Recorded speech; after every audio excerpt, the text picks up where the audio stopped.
David Landis, called The Wealth and Poverty of Nations. He looks at the coming and going of each great civilization in time, and after about 500 pages of analysis, he says roughly this. He says, if you can learn anything from the history of the economic development of the world, it's this: culture makes all the difference. What people believe, what they'll sacrifice for. Do they form families? Do they believe in education? Are they honest? Do they live by contracts? Do they respect the rule of law? These elements do form the basis of America's greatness, in my opinion. And our religion, our Judeo-Christian heritage, is, in my view, a very significant part of what has made America, America. Now, at the same time, I recognize that there are many people who don't believe in any religion and don't believe in God. But nonetheless, it does seem to be part of our culture that even those that don't believe in a particular faith or even in God, that those people believe in something bigger than themselves. That there is a sentiment in this country of giving oneself to one's ethnic group, to one's university, to a movement of some kind, or even to the nation.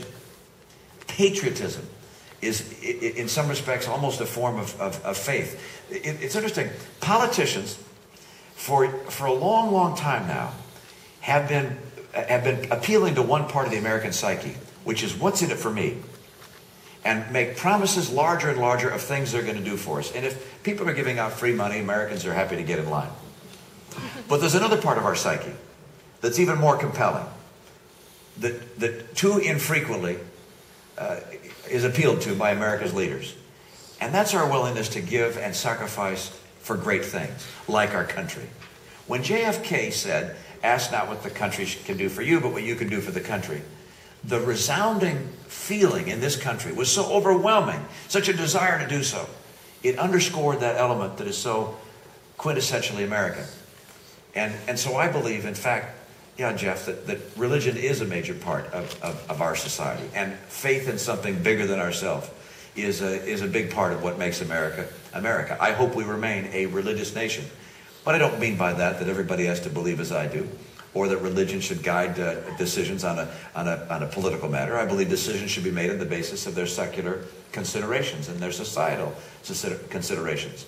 But the culture of faith and the culture of believing in things bigger than ourselves is very much American. To bring it to something that's been very much in the news just the past couple of days, you knew you couldn't get through an hour without talking about health care. Yeah.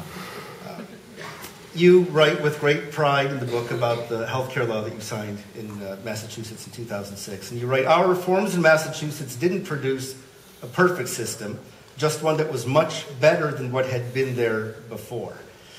I want to press you on that. Now, I know you've spent quite a bit of time lately distinguishing the bill that you signed from the law that President Obama signed, and unless you want to, I won't get into the similarities and distinctions between them.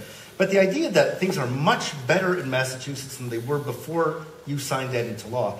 Massachusetts now has the highest health care premiums of any state in the country. The average family plan, or the typical plan for a family of four, is now almost $14,000, which is well above the national average. What's worse, health care premiums in Massachusetts are increasing faster than just about any other state.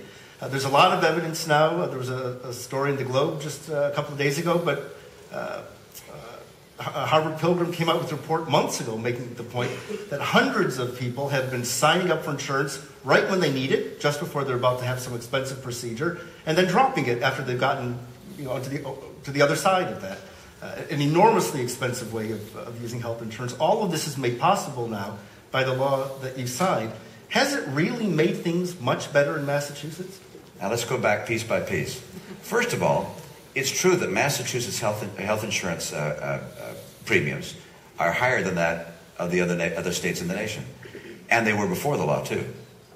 They were before and they were after. So let's not attribute to the Massachusetts law the fact that our premiums are higher. Why are our premiums so much higher than the rest of the country? Very simple. In Massachusetts, the legislature has seen fit, and the connector board as well, to mandate coverages in every insurance policy. You can't get a policy in Massachusetts that doesn't include mental health coverage, till recently dental coverage, unlimited in vitro fertilization coverage, etc. So in your policy, you get all sorts of things, many of which you don't want. If it were up to you as consumers, you wouldn't have. That provision, that forcing all these mandated coverages into the insurance policy is something I vetoed. I did not want that. I do not want that. It's an enormous mistake. It makes our policies too expensive. It makes the subsidies required for those that need subsidy to buy an insurance policy, it makes them higher than they ought to be. It's a real problem in the plan. I said it at the time. That's why I vetoed it. I still say it today. That's an enormous mistake. It's very simple to adjust and to fix. No question about that. It would be to say, you know what? We, the state, are not going to tell insurance companies what they must include in each policy. We might actually have a seal of approval and say, we like this policy the best and that one is an approved policy, but you can buy whatever you'd like as consumers. That's what we ought to do. Let healthcare be consumer-driven rather than government-driven. So that's a change I would make in the bill. It's not perfect. That's number one. Number two, why do I say it's better? Because 440,000 people that didn't have insurance before have insurance now.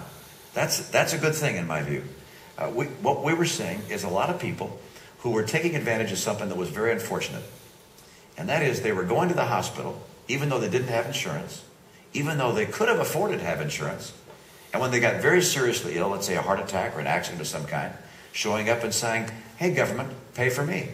And we were paying for them. Hundreds of millions of dollars in cost, paying for people who didn't have insurance, who otherwise could afford it. We said, you know what? No more free riders. People have responsibility to care for their own health care.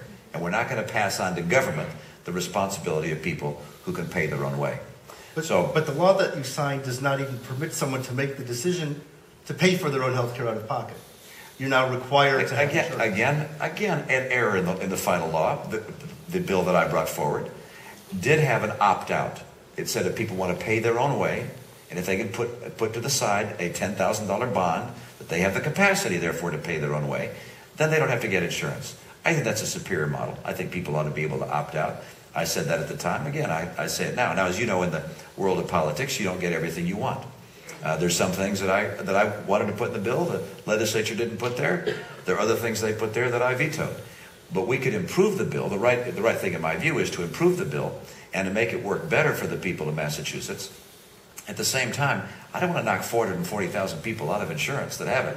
I think it's a good thing. And by the way, it's less expensive long term for people to have insurance and get preventative care than to show up at the emergency room when they have developed an acute condition. And we'll see how it works. By the way, the nice thing about my plan also is that it's in one state. We can see how it works. If we don't like it, we can scrap it, we can change it. One of the problems with Obamacare is it's a one-size-fits-all, every state. Good luck changing it. States are the places for experiments of this nature to occur. I like what we've done. If it isn't perfect, let's fix it. Let me ask you one last question before we go to the audience. You write movingly in a number of places in the book, especially right near the end, about men and women in uniform. You talk about being in Iraq when you were governor and offering to make phone calls to the spouses and family members of people who were serving over there. And I think something like 63 of them gave you their phone numbers. And you called every one of those families. And you marveled that not once did you hear a word of complaint from any of the wives or the kids that you spoke to. I wonder, why is it you write a book like this? For many of us, you read a book like this. You see these descriptions of the heroism, the bravery of American soldiers and Marines and airmen. And yet, the overwhelming majority of us never even consider entering the military. We have an all-volunteer military, and yet the vast majority of us never really give it serious consideration. Why is that? Why is that in a country that so reveres its military, that has so much respect for those who do serve, that so few of us either do serve ourselves or encourage our kids, our friends, those that we have influence on to sign up? Well, as you know, many do choose to go in the military, and we have something like 1% of the age cohort that's eligible.